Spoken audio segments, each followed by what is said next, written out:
마자의 TV입니다. 오늘 이 시간에는 전편 아이들 교육 1편에 이어서 실천행을 말씀드려볼까 합니다. 1편은 기본적이고 기초적인 본능만 다루었습니다. 이번 편은 실제 실천적인 문제를 다루고자 합니다. 네, 실천적인 문제는 반드시 아이와 함께하는 부모나 선생님이 스스로 마음속에 이해하고 실천하면서 아이들에게 교육해야만 효과적인 방법입니다. 이 점을 먼저 염두에 두시기 바랍니다. 아이들만 이렇게 가르치면 되겠구나 하고 생각하면 안 됩니다. 그러면 여기서 아이라는 것은 몇 살부터인가? 말과 행동을 알아들을 수 있는 1살이든 2살이든 상관없습니다. 또 나이가 많아지면 초등학생, 중학생으로 올라가겠죠. 이 나이는 상관이 없습니다. 모두에게 해당합니다. 원리만 아시면 되니까요. 먼저 아주 어린아이는 질서에 익숙하지 않겠죠. 질서를 지켜야 하는지 안 해야 하는지를 잘 모르죠. 그래서 질서를 가르쳐야 합니다. 흔히 말해서 생활질서를 가장 먼저 가르쳐야 합니다. 생활 속에서 서로 지켜야 할 규범이 바로 생활질서입니다. 법질서는 그 다음 이야기고, 흔히 종교나 관습, 풍습 등을 주입하려고 할 수도 있지만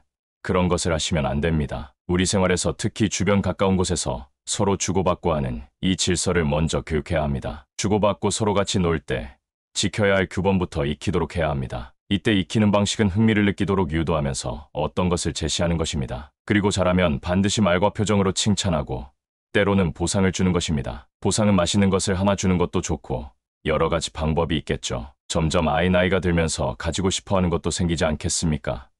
곧 보상 종류가 다양해지는 것입니다. 여기서 주의할 것은 칭찬과 보상이 적정해서 맞아야 한다는 것입니다. 실천에 비해서 칭찬을 너무 과도하게 해도 안 되고 보상이 행위에 비해 커도 안 됩니다. 물론 기대에 비해서 너무 작아도 안 될 것입니다. 큰 보상이 필요한 행위라면 더 큰 것을 줘야겠지만 그렇지 않은데 처음부터 큰 것을 주면 안 되겠죠. 보상도 작은 것에서부터 큰 것으로, 칭찬도 작은 칭찬에서 큰 칭찬으로 약간의 차이를 두고 해야 합니다. 그래야 효과적입니다. 이때 필요한 것은 가르치는 사람의 입장은 항상 마음을 평화롭고 자유롭게 하고 얼굴에는 항상 웃음이 있어야 한다는 점입니다. 이것은 필수 중의 필수입니다. 마음이 불편해서 화가 나서 교육하는 것이나 아이가 사랑스러워서 아이가 하자는 대로 무조건 따라가는 것은 교육이 아닙니다. 절대로 피해야 합니다. 항상 평등하게 아이를 마치 친구처럼 여기는 마음으로 하되 가르치는 사람의 마음이 굳건해야 합니다. 본능적으로 말하면 서열상 대장이 되어야 하겠죠. 대장은 마음속에서 해야 합니다. 마음이 엄격하여 아이를 억압적으로 교육해서도 안 되고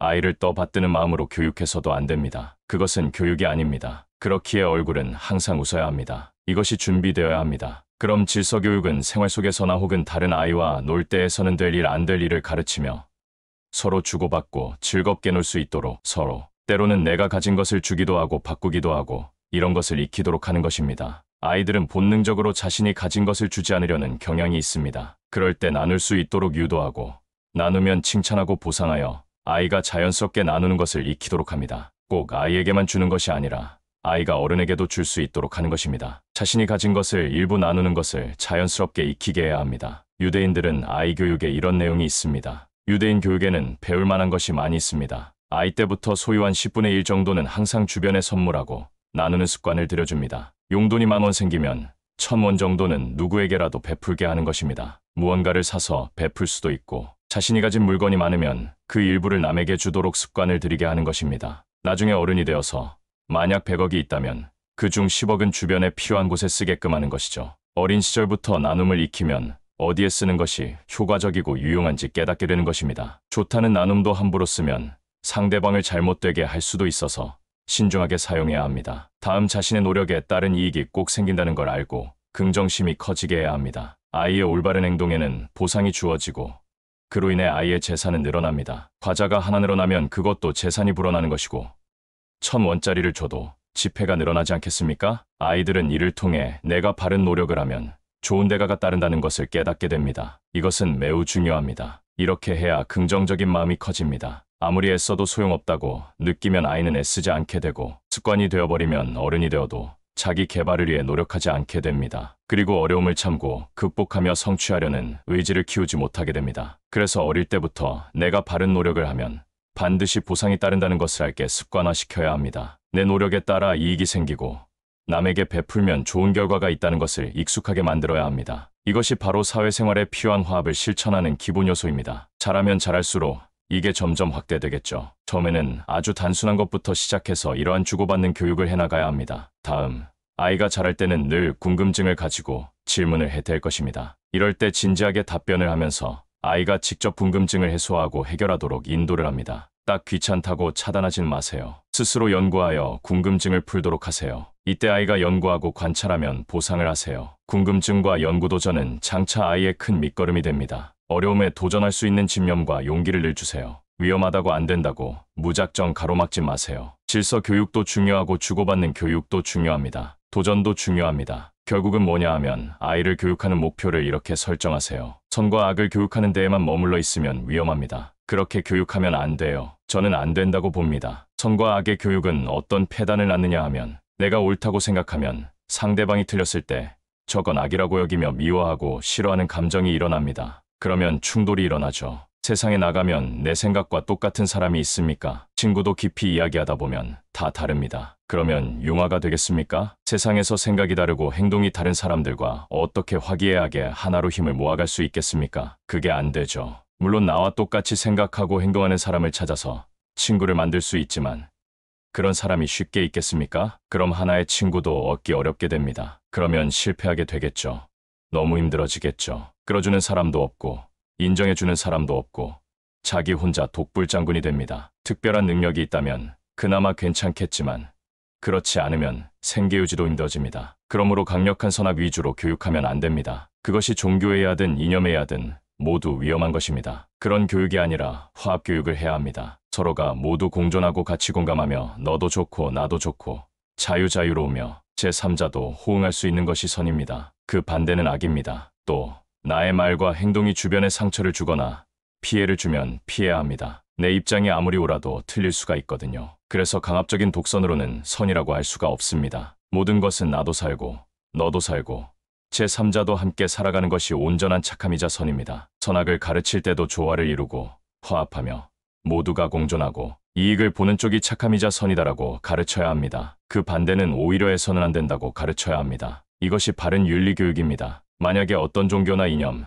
아니면 관습이나 풍습에 의해 선악을 가르친다면 그렇게 교육받은 사람은 다른 세계에 나가서 조화롭게 유능하게 살아갈 수 없습니다. 배척당하게 됩니다. 그러면 안 되겠죠. 또 스스로 힘을 가지게 되면 다른 사람을 배척하고 억압하는 자가 될 것입니다. 그것은 사회나 개인의 발전에 도움이 되지 않습니다. 그러므로 반드시 화합교육을 해야 하며 윤리도 치우치지 않게 해야 합니다. 화합교육을 할 때는 모두가 서로 자유롭고 평화롭게 이익을 나눌 수 있는지를 고민해야 합니다. 100% 만족은 알 수 없지만 근사치라도 어디가 더 나은지를 항상 고민하며 행동해야 합니다. 또 모든 사람이 인권을 존중받아야 합니다. 잘난 사람, 못난 사람, 색깔이 각기 다르더라도 각자의 인권이 인정받아야 합니다. 이러한 교육이 필요합니다. 그리고 함께 힘을 합쳐나가는 이유는 서로 도움이 되기 때문입니다. 그러므로 서로 돕는 게 함께 힘을 합하는 길입니다. 그리고 공짜를 바라지 않게 교육해야 합니다. 공짜를 바라는 것은 만 가지 화근이 되며 무책임은 스스로 자유를 잃는 근본 원인이 됩니다. 따라서 책임감을 중시해야 합니다. 인간은 서로 도움을 받아야 생존할 수 있고 같이 나아갈 수 있습니다. 인간은 혼자는 매우 나약합니다. 그래서 내가 힘있고 능력있고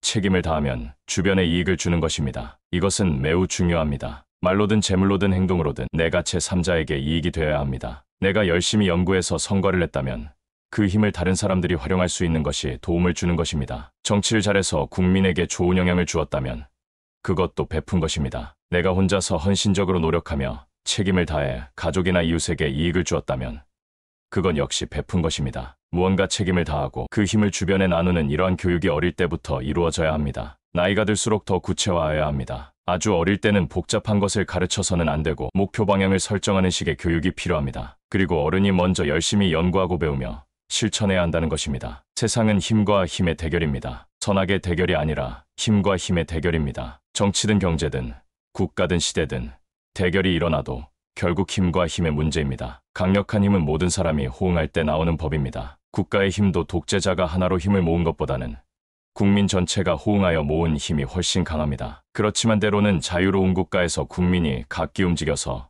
힘이 하나도 모이지 않고 흐트러져 있으면 때로는 독재의 힘으로 강하게 모인 쪽보다 약할 수 있습니다. 흐트러져 있다면 충돌 시에 패할 수 있습니다. 국가 간 전쟁이 나도 힘 대 힘의 문제인데 어디에 힘이 강한가를 보면 결과를 알 수 있습니다. 일상에서도 모두가 미지의 세계에 도전하고 연구하면 힘이 세집니다. 개인 한 사람이 연구하는 것과 국민 전체가 연구하는 것은 그 파워 차이가 큽니다. 과거 역사를 볼 때 인간의 힘은 연구와 도전을 통해 커졌습니다. 인간의 손발을 이용하여 무술을 연마해서도 강해진다지만 깊은 연구와 도전으로 능력이 향상되면서 다른 동물보다 세력이 커진 것입니다. 이렇게 열심히 한 나라가 그 시대를 주도했습니다. 안주하는 나라는 주변국을 압도하지 못합니다. 이것은 종교나 이념과 상관이 없습니다. 모든 국민이 호응하여 연구하고 도전하며 배우고 익히면 파워는 커질 뿐입니다. 종교가 있든 없든 그것은 같습니다. 우리가 잘 살고 강해지려면 하늘에 기도하거나 땅에 기원할 필요 없이 스스로 개발하고 연구하며 도전해야 합니다. 서로 배우고 나누며 함께하는 것이 필요합니다. 아이들 교육은 점점 그렇게 발전해 나가야 하며 칭찬과 보상이 따라야 합니다. 이렇게 할 때 교육이 원만하게 이루어질 수 있다는 것을 말씀드리고자 합니다. 오늘 내용이 조금 복잡하게 느껴지실 수도 있지만 여러분이 다시 생각하면 도움이 되리라 생각합니다. 시간이 되면 또 비슷한 내용을 간혹 올리도록 하겠습니다. 감사합니다.